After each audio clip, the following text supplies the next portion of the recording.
Hey there, this is Nate English here with Gregory Kennedy, watching the Vuelta again and offering our thoughts and commentary about it.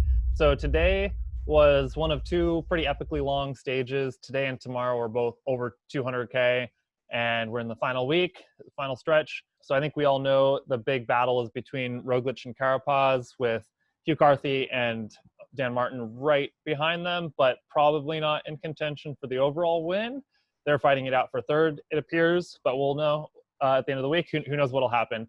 But yeah, today, Gregory, what was the overarching grand narrative? It was a Yeah, long stage, and it unfolded in an unpredictable way, which is part of the reason why we love the sport. very. So I looked at the profile, and they classify as a hilly stage, not a mountain stage, but it looked really difficult to go over all of those hills racing. Like, I don't think today would be considered an easy stage by any stretch of the imagination. And it played out the way the Volta continues to play out as the race goes on. Right, you've got a breakaway that gets some time pretty early, and the breakaway was big, and people are falling in and out of it. They're tired. They're all excited. The GCs back in the peloton don't really pay a lot of attention to the break at this point. And ultimately, you could say the break succeeded, right, with Tim Wellens completing this amazing finish that, if you look on the map, there's traffic circles and almost like 170-degree turns. Like, it's crazy. It was a great run-in. It was fun. Yeah, of a finish, right? And there's that final turn that you've got to be in first place in order to get across the finish line. And he clearly had paid attention to the map and probably reconned the course and did an excellent job winning the stage. Yeah, it was pretty cool. It was fun. I feel like, especially if you just watch the highlights, like it's fun looking at how the gaps were established. So the Volta has a pretty good site where they have like a live feed, and throughout the race they show like the time gaps between the breaks. So the break today got established like 50K in approximately, and the gap immediately jumps up to like over 5 minutes. The peloton was just doing nothing. They're just chilling out. They don't care, like you said. And then like late in the race, Total Direct Energy goes to the front, and they're just riding like so hard to chase it back, and they bring it down to less than 2 minutes. But then all the big teams are like, screw that, we don't want to be fighting it out. We don't want like all the GC riders to be like fighting for position going into this twisty technical finish in the last K. So they got to the front and they shut it down and let the break get a gap again, and then it came down to those 6 riders that were like fighting it out. It was a great finish. It was a really tactical race. If you can watch the last like 10K of the race, it's really fun. It's like watching Paris-Roubaix or some of those spring classics where there's just like 4 or 5 guys and you don't know what's going to happen. But yeah, I think overall my money is on Roglic. I know that you love Carapaz, and Carapaz could definitely win it. I feel like they really would have to be a little bit lucky and aggressive to be able to take it. But looking at the last stages, tomorrow, again, epically long and bumpy. It's going to be a hard stage. So that's 230K. And then stage 16 is 160K. So that's a solid length, and it's got some climbs. But stage 17 looks like it has the most potential for, like, if Carapaz doesn't get lucky in the next few days, which is very unlikely, he's really going to have to attack and go for it and open up a big gap on Roglic if he wants to take the lead on that penultimate stage. But we'll see how it goes down. But yeah, the next couple of days, like, there's a chance for some crazy breakaways, and we'll see what happens. Any parting thoughts, Gregory? Yeah, I think you're dead on. Like, at this point, I'm still betting on Ineos and Carapaz, but he's 39 seconds down, right? So that, I think, is actually a fairly significant gap.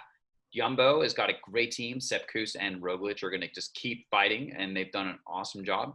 So yeah, I think Ineos tonight, they've got to figure out what their strategy is tomorrow. They've only got a few more days of racing to make up for the time and put Carapaz back in red. So I don't know. Like, I hope Froome gets the front and does some damage tomorrow, and like maybe they will pick up some time, because I'm still going to be betting on Carapaz to win the Vuelta overall. Yeah. So it's a tense fight for first. I also want to highlight the excitement of Movistar and just the drama of their team and their racing. In the commentary today of the live feed, they mentioned that Soler's win earlier in the race was Movistar's only race win this year. And I was like, oh my God, it was like he like their team is doing great. They have the white jersey. They have several guys high up in the GC. But Soler specifically, he's like wins a stage. He's up in the GC. He loses a bunch of time. He's in the break. He picks up some time, and then he loses a lot more. And then he's in the break again today. It's like that guy is so strong, but he just like was a little bit not quite strong enough and a little bit unlucky to not have a chance to be up in the GC. But I feel like his experience in the Volta is like the most dramatic that you can imagine. I still think that Movistar, they're just not as organized as other teams, right? If you look at Ineos, like Froome has a job and he is working to put Carapaz in the red jersey, right? Yeah. Same thing with Jumbo and Sepp Kuss. You look at Movistar, they've got Valverde. They've got another guy, Enric Mas, who is ahead of Solar in GC, but then they've got Solar chasing for stage wins and stuff. Like they just can't seem to make up their mind, right? And like that's what I think is just so entertaining about Movistar. They got all these great riders, but they can't seem to get the organization that the other teams have who are doing better. I know that like Movistar would defend their strategy, but ultimately if you look at like who is winning Grand Tours, it's the teams that are organized and have the entire team dedicated around their leader. Yeah.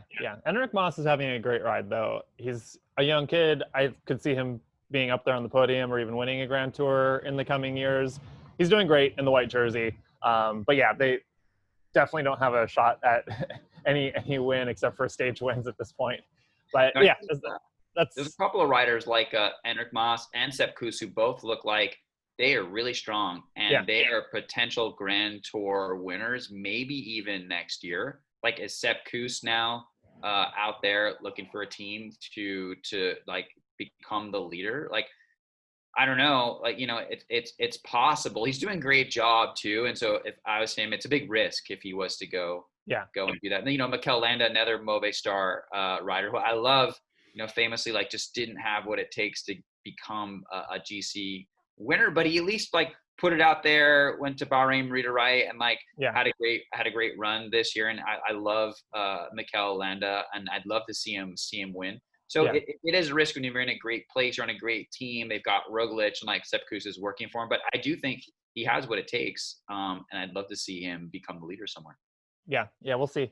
But this week we'll see how the GC plays out, what kind of nonsense goes on with the breaks, and we'll be back again tomorrow, covering the longest stage in the race. It's 230K is pretty solid, especially with a lot of like bumpy terrain. It'll be fun.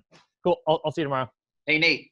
Yeah. Tell people to subscribe to our channel if they want to see more great videos. If you enjoy these amusing commentaries about races, we might do this again after the Volta, but also if you like fitness-related commentary and ideas about how to train well and get better at racing, even if you're not going to the Volta, that's usually where my content focuses. And we'll do more of that after the Volta is done.